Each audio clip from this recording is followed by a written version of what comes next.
here to present an honorary Oscar to a star who's worked so long he's had to use 3 different names: Joe Yule Jr., Mickey McGuire, and Mickey Rooney.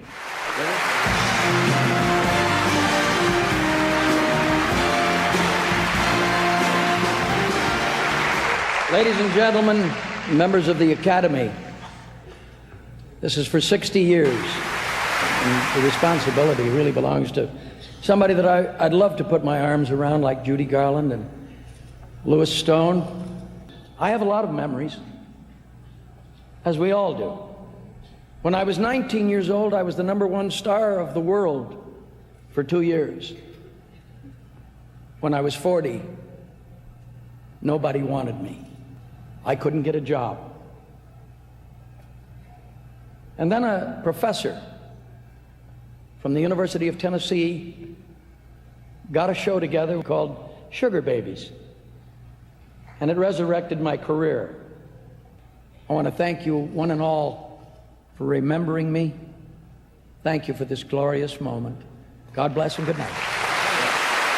Joseph Yule Jr. was born on September 23, 1920 in Brooklyn, New York. He was 4.5 pounds, which would explain his short stature of 5'3". His parents were Joe Yule Sr. and Nellie Carter, a couple of vaudevillians who performed across the country, alongside with people like magicians, dancers, singers, and trained animals. He stole the show and became a part of their vaudeville act from then on. His parents divorced, so his mother decided he should be an actor in Hollywood. They would travel across the country in her Model T to audition young Sonny for various parts. One day, he was offered the role of Mickey McGuire, a character from Fontaine Fox's famous comic strip called Toonerville Trolley. There was one problem. The character had black hair, but Mickey had blonde hair, so his mother applied black shoe polish on his hair and won the part. This launched his career and made him known as a brash kid.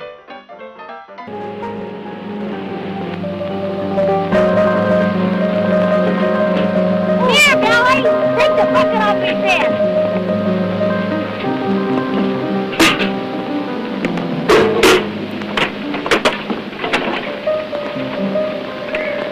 Whoa! Hurry! Help me! Hey, what's the matter, huh? Help me! Hurry up! I'll save you, Mickey! Come on, Pitbull! Oh, him! Hurry up! I'll save you!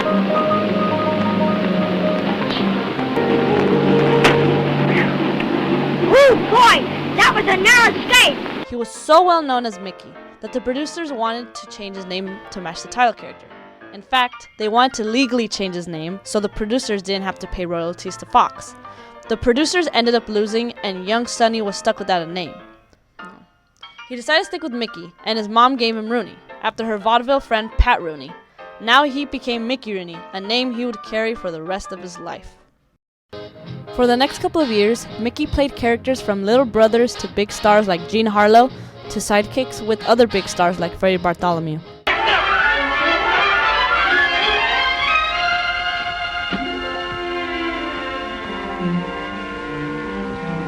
Oh, why couldn't that copper leave us alone? We had him licked.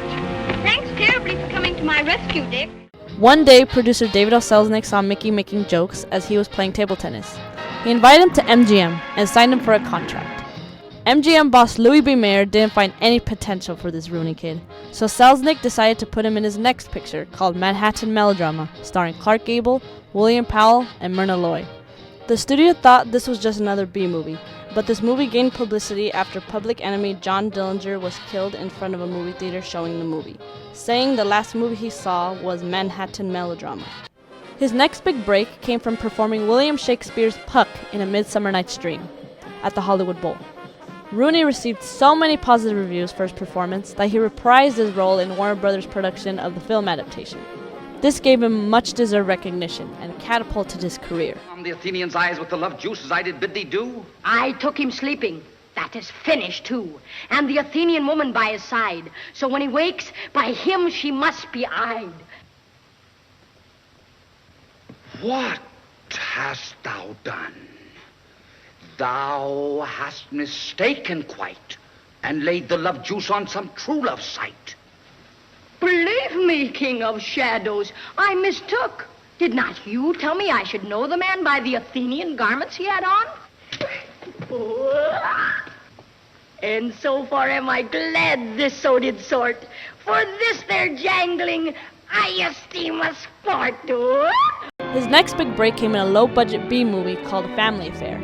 He played a kid brother in the Hardy family, an all-American family that boss Louis B. Mayer loved portraying on the screen.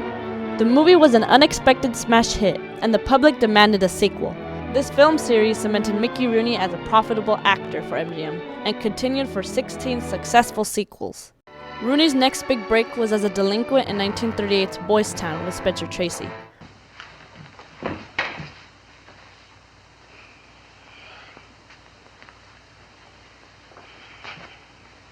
There. That's better. I'm Father Flanagan. I saw your brother Joe just a little while ago. We had a long talk about you, Whitey. Joe wants you to come to Boys Town with me. If you think you're gonna make a plowjacky out of me, you got another thing coming. Now, look, Whitey, in a pinch, I can be tougher than you are, and I guess maybe this is the pinch. You're coming with me to Boys Town because that's the way your brother wants it. This film proved to MGM that Rooney could play a serious drama. The film also brought Rooney a miniature Oscar for bringing the persona of youth on screen.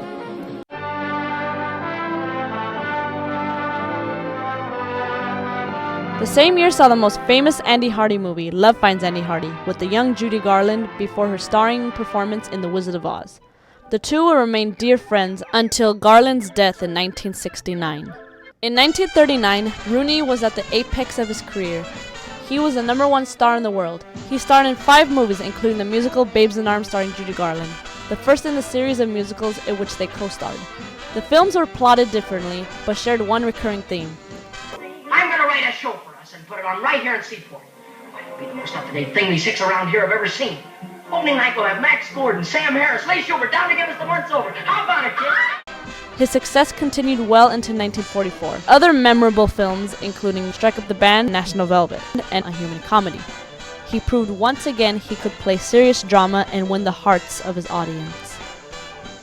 In 1944, Rooney was drafted to war to fight overseas. As he returned in 1946, Rooney found himself that the movies were changing and weren't looking for a cute teenager anymore. The studio system had begun falling apart because of financial scandal, the Red Scare, and the rise of television. He did love laughs at Andy Hardy, but couldn't gain his pre-war fame again. During the 1950s, Mickey Rooney found his workload very scarce. He acted in some rather forgettable films. One of the best films from his slump was Quicksand. What's the matter with you tonight? You look like you lost your last friend. Tell you about it later. Get the money? Yeah. Well, you took a big chance tonight and you got away with it. You ought to be tickled to death. Dead? Who's dead? But you better come and see me, or else. Or else what? Or else something is going to happen. To you. To you, Danny boy. He couldn't regain the fame he once had just a couple of years ago.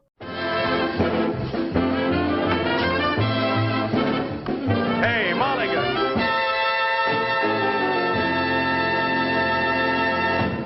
In 1954, he had his first television show, Hey Mulligan, but was cancelled after 33 episodes due to severe competition with the Jackie Gleason Show.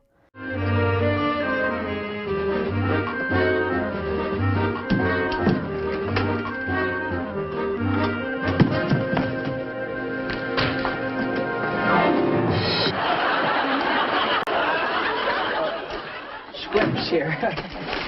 Couldn't get the door open. So I see. Next time you might try putting them down first.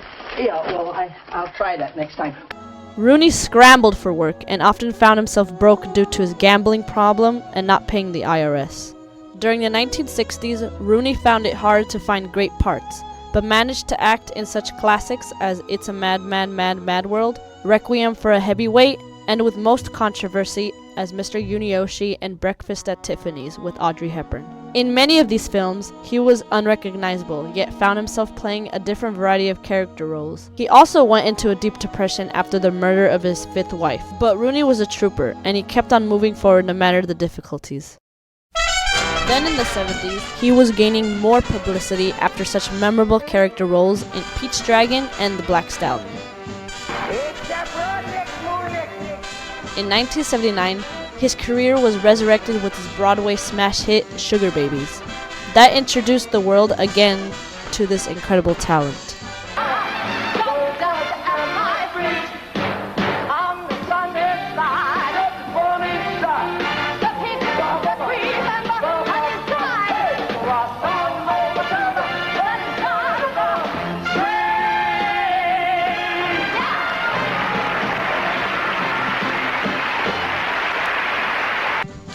Throughout the 1980s and 90s, Rooney found a lot of work on movies and in television, including his Emmy-winning performance on Bill, in which he portrayed a mentally retarded man.